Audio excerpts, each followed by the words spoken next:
Je pense qu'Israël, évidemment, est dans une position délicate du fait de ses intérêts en Syrie. Ça, on le sait, on l'a compris, c'est clair. Mais d'un autre côté, l'intérêt national d'Israël ne se limite pas à sa liberté d'action en Syrie. Israël n'a aucun intérêt à un ordre mondial ou un désordre mondial dans lequel les États-Unis sont neutralisés et où la Russie et la Chine dominent une espèce de système où il n'y a plus de règles. Je vous rappelle que dans les années 30 et dans les années 40, l'Allemagne nazie et l'Empire du Japon avaient pour objectif déclaré de démanteler ce qu'ils appelaient à l'époque l'ordre mondial anglo-saxon. C'est exactement ce que veulent faire aujourd'hui la Chine et la Russie. Israël n'a pas d'intérêt national dans un tel désordre mondial. Et on continuera à en parler juste après la pause. Merci beaucoup Emmanuel, Myriam, Ardo et Michael d'avoir été avec nous. On se retrouve dans quelques petites minutes. Restez avec nous sur Conversation.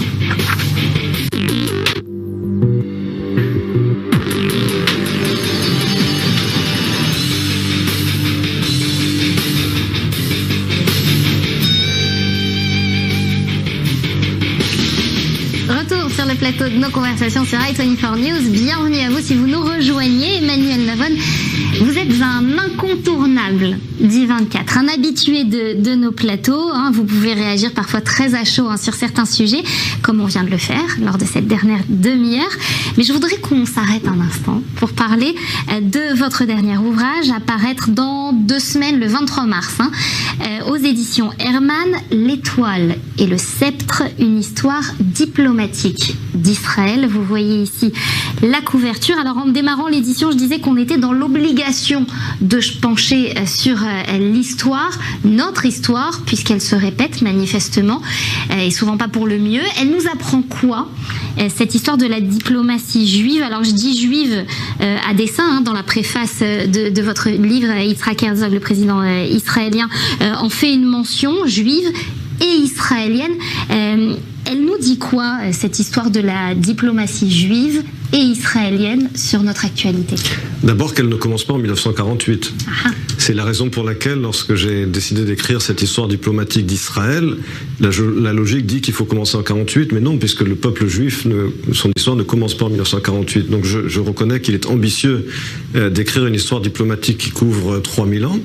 C'est ce que j'ai fait, bien qu'évidemment l'essentiel du livre couvre la période moderne d'Israël, mais je pensais qu'il était important effectivement de donner une perspective historique de longue durée, ce qui m'a mené effectivement à la conclusion que le peuple juif, tout au long de cette longue histoire, qu'il s'agisse des royaumes d'Israël dans l'Antiquité, qu'il s'agisse de l'exil de la diaspora, ou qu'il s'agisse de l'État d'Israël moderne, a toujours fait preuve d'une tension entre la recherche du pouvoir sans spiritualité et la spiritualité sans pouvoir.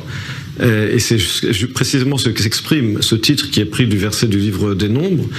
Une étoile sortira de Jacob et un sceptre d'Israël, dans la mesure où l'étoile symbolise justement la spiritualité et le sceptre le pouvoir. Et j'affirme que, d'une manière générale, les Juifs, qu'il s'agisse comme je l'ai dit, des royaumes d'Israël dans l'Antiquité ou sous la diaspora, où il y avait une forme de diplomatie également, ou de l'État d'Israël aujourd'hui, ont réussi dans leur relation avec les nations lorsqu'ils ont trouvé un équilibre difficile, justement, entre un fort sentiment de mission historique, mais avec une capacité de le mettre en œuvre dans le monde réel, avec un pouvoir temporel. Alors voilà, le cœur et la raison, dont je parlais un peu en début d'émission. En quoi, justement, regarder vers le passé, ça nous permet de comprendre le présent, de mieux aborder l'avenir? Je pense que les dilemmes auxquels fait face Israël aujourd'hui, on le voit par exemple sur la question de l'Ukraine et de la Syrie, entre la réelle politique, l'intérêt national d'un côté, et puis les principes et la morale de l'autre. Ce n'est pas quelque chose qui est propre uniquement à Israël, évidemment, mais c'est quelque chose qui est très présent dans la diplomatie israélienne, et je pense qu'on a beaucoup à apprendre des cas précédents de notre histoire lorsque nous avons été confrontés à de tels dilemmes, et on le voit dès le début, effectivement, du mouvement sioniste que Theodor Herzl fonde et formalise en 1897, où très vite, effectivement, ce projet d'établir un État-nation juif fait face à une réalité internationale qui ne coopère pas, et on voit les premiers tests de cette tension entre réalisme et idéologie, que ce soit la proposition britannique de l'Ouganda en 1903 ou le premier plan de partage proposé par la commission Peel en 1937, qui force à des choix difficiles entre l'idéal et ce que la réalité a à offrir au même moment. Alors justement, ça nous permet de rebondir sur la question à laquelle on n'avait pas terminé de répondre tout à l'heure.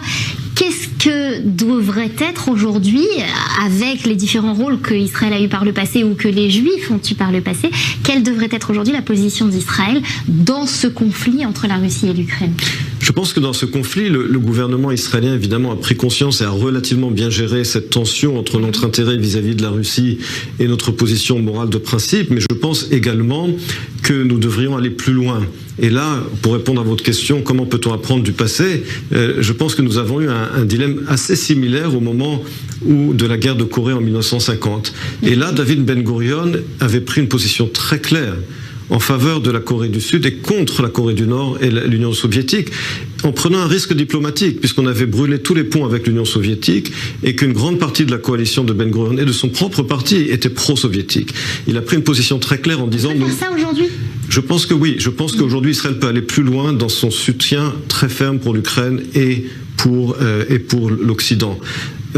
Vladimir Poutine est un gangster, on ne peut rien attendre de lui, bien qu'il ne nous bloque toujours pas en Syrie. Mais je pense qu'Israël a le devoir de porter une voix très claire en disant que l'ordre mondial dont je parlais tout à l'heure, auquel aspirent la Russie et la Chine, va à l'encontre de nos valeurs et de nos intérêts.